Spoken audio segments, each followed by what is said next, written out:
Guys, it's me, si Cucu. Jadi ini edisi Storytime part 1. Jadi kali ini aku bakalan nyeritain masa-masa SMP. Bakalan nyeritain tentang masa-masa SMP dari awal mula aku masuk SMP. Berarti dari MPLS ya. Nah, di MPLS ini aku akan mulai nyeritain banyak hal dan banyak kesulitan lah pokoknya yang aku alamin. Jadi dimulai dari MPLS.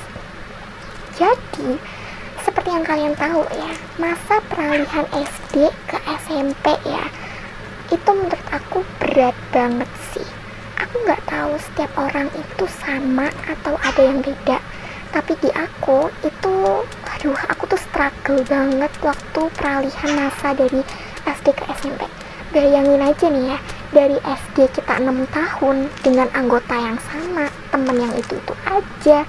Dan biasanya tuh ya kalau di SD aku itu kayak anggotanya itu dikit. Kita satu kelas itu isinya cuman 25-an atau 24-an gitu, aku lupa. Jadi kayak jelas deket banget kita selama 6 tahun. Dan jujur, waktu masa-masa kayak SD tuh masa-masa terseru sih, karena orang-orangnya juga baik-baik dan kita tuh dulu belum kenal istilah circle gitu loh. Habis itu waktu masa SMP ini aku tuh masuk SMP favorit gitu ya, bisa dibilang salah satu SMP yang lumayan banyak diminatin di sekolah SD gitu, terutama di kalangan anak-anak peralihan SD ke SMP di kota aku gitu. Dia tuh lumayan cukup terkenal gitu dan punya nama. Setelah aku masuk di sana, jujur aku lebih deg-degan lagi karena di ekspektasi aku orang-orang di sana itu pasti bakalan keren-keren banget, punya penampilan bagus, terus cantik-cantik. Jadi kayak takut deh, pokoknya takut banget gitu. Kira-kira kayak SMP gimana gitu. Waktu MPLS ini beneran dong, temen aku tuh cuma satu guys, kayak satu doang, dan itu pun temen yang pernah kenal di SD, cuman gak satu kelas gitu. Jadi kayak belum punya temen gitu. Masuk ke semester 1 ini lumayan parah juga, satu kelas isinya 30-an gitu, tapi aku cuman baru deket sama 2 orang doang yang menurut aku paling baik dan mau temenan sama aku. Yang lainnya boro-boro guys mau temenan. Mereka tuh kayak udah punya circle sendiri yang kayak aku tuh gak bisa masuk ke circle itu. Kayak apa ya, kalau misalnya masuk di situ tuh rasanya bakalan dicuekin gitu. Di semester 1 itu berakhir dengan aku cuma punya 2 temen. Semester 2 ini barulah tuh aku nemuin teman-teman aku. Jadi akhirnya aku bentuklah satu circle. Enggak sih, bukan aku yang bentuk, tapi terbentuk gitu satu circle yang isinya 4 orang termasuk aku. Jadi ada aku, panggil aja teman aku si A, B, sama si C.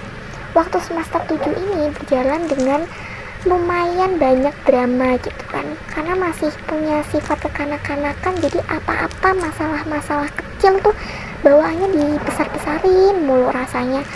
Jadi kayak di circle aku juga ngerasain itu gitu loh. Dan akhirnya dari yang awalnya anggota aku ada aku, A, B, sama C, itu jadi berubah guys. Si C ini udah bukan jadi teman circle aku lagi, tapi diganti sama orang lain, yaitu si D, di satu kelas yang sama. Pokoknya ada banyak drama banget sampai ganti anggota yang mungkin next video aku bakal ceritain masalahnya apa aja gitu. Sampailah kenaikan di kelas 8 semester 3 sama semester 4. Di semester 3 sama 4 itu aku berpikiran mungkin kita bakal lebih deket lagi dan gak ada drama yang kayak masa-masa kelas 7 gitu, yang masih masalah kecil dibesar-besarin, gibahin orang, ngelabrak-ngelabrakan gitu. Maksudnya ada drama-drama kayak gitu lagi gitu loh. Ternyata gak disangka-sangka waktu kelas 8 itu malah menjadi-jadi guys.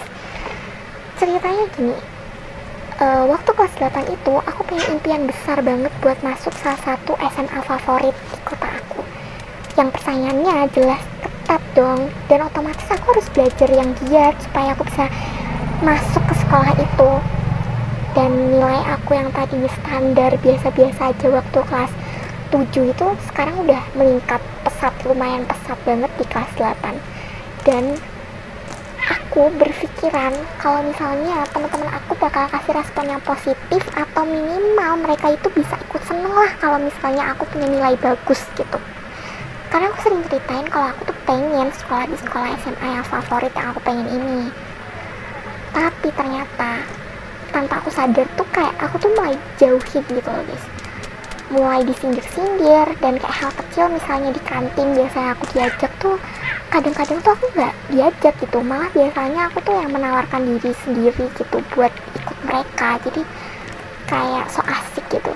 Aku awalnya nggak nyadar, terus lama-lama nyadar kalau misalnya aku nih dijauhin sama mereka.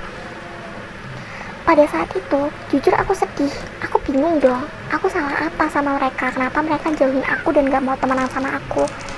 Ternyata setelah aku cari tahu, ternyata ada salah satu teman aku yang gak suka sama pencapaian aku dan nilai aku yang ada di kelas 8 ini. Cuman gara-gara nilai bagus itu dia bener-bener jadi kayak gak suka sama aku dan ngompor-ngomporin temen aku yang lain buat ikut gak suka sama aku guys, bayangin. Dan sebenarnya salah satu alasannya tuh masuk akal karena emang kita tuh punya tujuan SMA favorit yang sama gitu. Aku nggak tahu sejak kapan dia nganggep aku saingan, tapi kayak makin lama tuh aku makin nyadar kalau dia tuh emang nggak suka setiap ada dari anggota circle kita itu yang nilainya lebih bagus daripada dia. Sedangkan kalau misalnya nilai dia yang lebih bagus, yang lain itu disuruh ikut heboh, harus ikut seneng sama keberhasilan dia deh pokoknya. Kesel dong aku, apalagi dia tuh punya power gitu loh di circle aku itu, kayak dia tuh udah kayak bos, layaknya bos gitu. Jujur aku kesel sih, karena aku emang lumayan deket banget sama dia sejak aku kelas 7 gitu. Dan aku gak nyangka kalau dia tuh jadi orang pertama yang gak ikut bahagia sama keberhasilan aku. Yang aku pikir kita temen, itu ternyata enggak. Dan dari situ aku baru sadar kalau ternyata pertemanan aku ini tuh emang toksik dari dulu.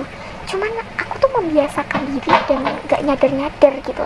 Kalau misalnya kita tuh udah setoksik itu, dari mulai teman-teman aku yang lain ikut FOMO gak suka sama aku gara-gara kompor-kompor dari dia. Jujur aja sih masa SMP tuh banyak dramanya sih.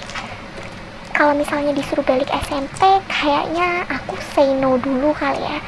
Karena daripada kenangannya tuh lebih banyak dramanya sih. Dan mungkin bakal banyak lebih cerita tentang SMP yang mungkin aku bakal bahas di next video. Jadi makasih buat yang udah nonton. Bye bye.